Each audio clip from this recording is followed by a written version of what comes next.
Hello दोस्तों, राधे राधे। स्वागत है आपका हमारे चैनल में। आज हम आपके लिए लेकर आए हैं एक कहानी। श्री कृष्ण ने सुदामा को अमीर कैसे बनाया। जय श्री कृष्णा। आपने कभी सोचा है कि एक निर्धन ब्राह्मण जिसके पास पहनने को पूरे कपड़े भी नहीं थे, वह बिना कुछ मांगे कैसे अमीर बन गया। कैसे एक मुट्ठी चिवड़ा, एक टूटी हुई झोपड़ी और सच्चा प्रेम भगवान को विवश कर देता है कि वे नियम तोड़कर भक्त के लिए दौड़े चले आए। यह कोई साधारण कहानी नहीं है, यह उस दिव्य मित्रता की कहानी है जो आज भी समय को झकझोर देती है।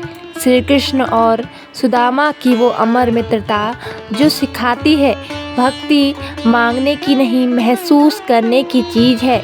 जानिए आज की इस कथा में कैसे एक चिवड़े की पोटली ने खोल दिए स्वर्ग के द्वार और कैसे श्री कृष्ण ने अपने निर्धन मित्र को बना दिया इस धरती का सबसे अमीर इंसान, वो भी बिना एक शब्द कहे। दोस्तों, बहुत पुरानी बात है, द्वापर युग के अंतिम चरणों में जब भगवान श्री कृष्ण धरती पर अवतरित हुए थे, उसी कालखंड में एक साधारण ब्राह्मण बालक था, सुदामा। अत्यंत निर्धन था किंतु तेजस्वी और विद्वान। सुदामा और श्री कृष्ण की मित्रता की शुरुआत उस समय हुई जब दोनों संदीपनी मुनि के गुरुकुल में अध्ययन कर रहे थे। कृष्ण यद्यपि यदुवंशी राजकुमार थे, लेकिन उनका व्यवहार अत्यंत सहज और विनम्र था। उन्होंने कभी सुदामा को उसकी निर्धनता के कारण तुच्छ नहीं समझा। दोनों मिलकर लकड़ियां काटते, जल भरते और आश्रम के अन्य कार्य करते। एक दिन गुरु ने उन्हें वन में लकड़ियां लाने भेजा। वर्षा के मौसम में अचानक भारी बारिश होने लगी। दोनों मित्र एक वृक्ष के नीचे शरण लेने लगे। भीगते हुए थर थर कांपते सुदामा ने अपनी गीली धोती से चिवड़े की पोटली निकाली और कृष्ण से कहा, कृष्ण, भूख लगी है ना? ये ले, माँ ने चिवड़ा बात कर दिया था। कृष्ण ने मुस्कुराते हुए कहा, तूने मेरे लिए बचाकर रखा, तू सच्चा मित्र है।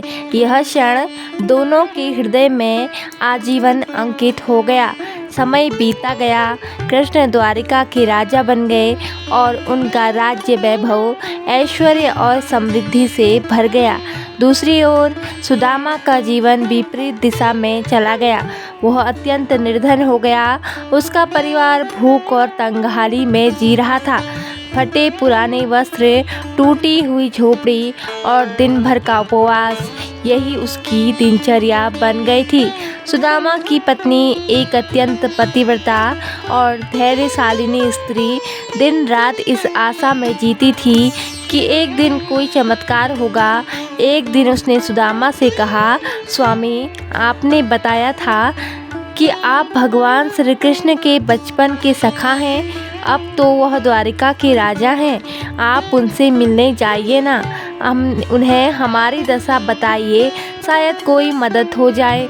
सुदामा ने उत्तर दिया, मैं उनसे कुछ मांग नहीं सकता।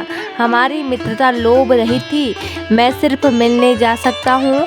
पत्नी ने घर में उसे चिवड़ा निकाला और एक पुराने साफ कपड़े में बांध कर पोटली बना दी। यह उनके लिए ले जाइए।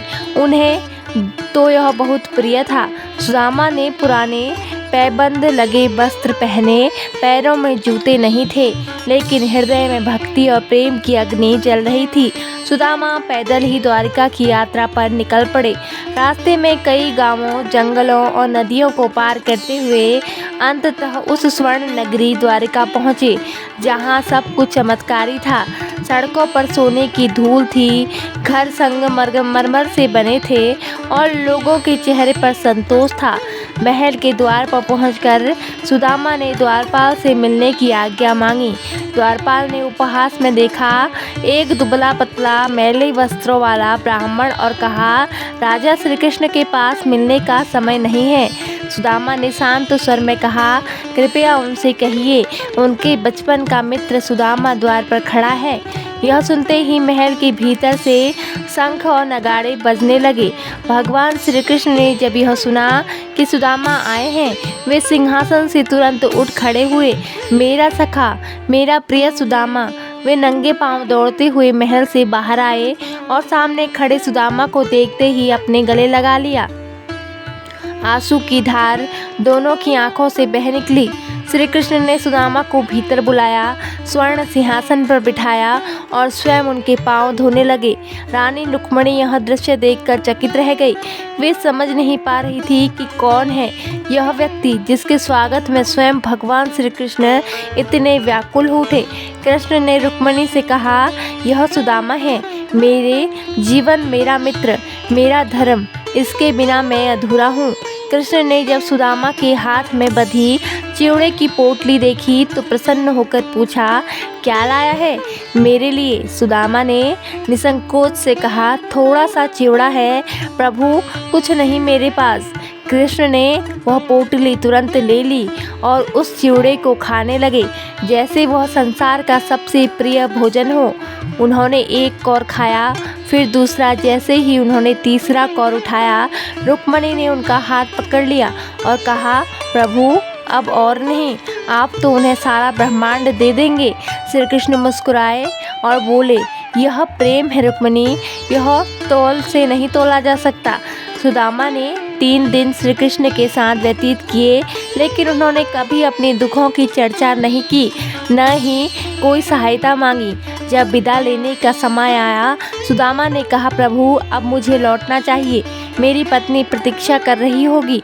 कृष्ण ने उन्हें गले लगाया, विदा किया और उनकी ओर देख मुस्कुराए, एक रहस्यमय भरी मुस्कान। सुदामा पहले पैदल ही अपने गांव की ओर लौट पड़े। रास्ते भर सोचते रहे, मैंने कुछ नहीं मांगा, फिर भी हृदय इतना हल्का है। मैं धनवान नहीं हुआ, पर शायद मैं सुखी हो गया हूँ। लेकिन जब वे अपने गांव पहुँचे तो वे ठिठक गए। जहाँ उनकी टूटी हुई झोपड़ी थी, वहाँ अब एक भव्य महल खड़ा था। उसकी पत्नी रेशमी वस्त्रों में थी, बच्चे सुंदर आभूषणों से सजे थे। घर में सुख संपत्ति, गाय, नौकर, सब कुछ था। पत्नी ने सुदामा को देखते ही कहा, स्वामी ये सब चमत्कार हो गया, आपकी मित्रता ने हमें उद्धार दिया। सुदामा की आंखों में आंसू आ गए। उन्होंने हाथ जोड़कर आकाश की ओर देखा, हे कृष्ण, तूने बिना मांगे ही सब कुछ दे दिया, तेरा प्रेम ही सबसे बड़ी संपत्ति है। यह कथा केवल सुदामा और श्री कृष्ण की मित्रता की नहीं है, यह उस परम सत्य की है जहाँ सच्ची भक्ति, निस्वार्थ प्रेम और समर्पण से भगवान स्वयं भक्त की चिंता करते हैं। सुदामा ने कभी भी अपने आत्मसम्मान को त्याग कर भीख नहीं मांगी।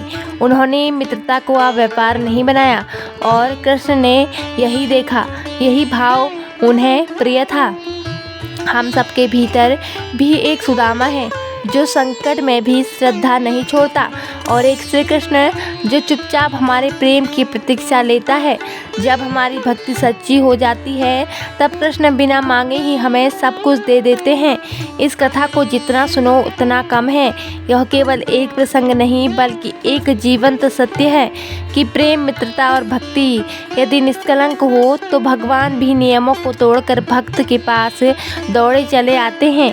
आज भी जब कोई भक्त सच्चे प्रेम से कृष्ण को याद करता है तो वह सुदामा के ही मार्ग पर चलता है, जहाँ एक चिवड़ा प्रभु को अमूल्य लगता है और एक टूटी हुई झोपड़ी स्वर्ण महल में बदल जाती है। मित्रों, सुदामा ने श्री कृष्ण से कुछ नहीं मांगा और कृष्ण ने सब कुछ दे दिया, क्योंकि जब प्रेम सच्चा हो, भक्ति निष्कलंक हो, तो भगवान को बुलाना नहीं पड़ता, वे स्वयं दौड़े चले आते हैं। इस कथा से महल नहीं, एक टूटी हुई पोटली की शक्ति है। इसमें धन नहीं, विश्वास का चमत्कार है, और यही है श्री कृष्ण और सुदामा की अमर मित्रता का रहस्य। अगर आज भी कोई सच्चे मन से कृष्ण को पुकारे तो यकीन मानिए वो दौड़े चले आते हैं। जैसे वे सुदामा के लिए आए थे। मित्रों, आपको ये कथा कैसी लगी कृपया कमेंट करके ज़रूर बताएं और ऐसी ही आध्यात्मिक और ज्ञानवर्धक कहानियाँ सुनने के लिए हमारे चैनल को सब्सक्राइब जरूर करें। धन्यवाद। जय माता दी।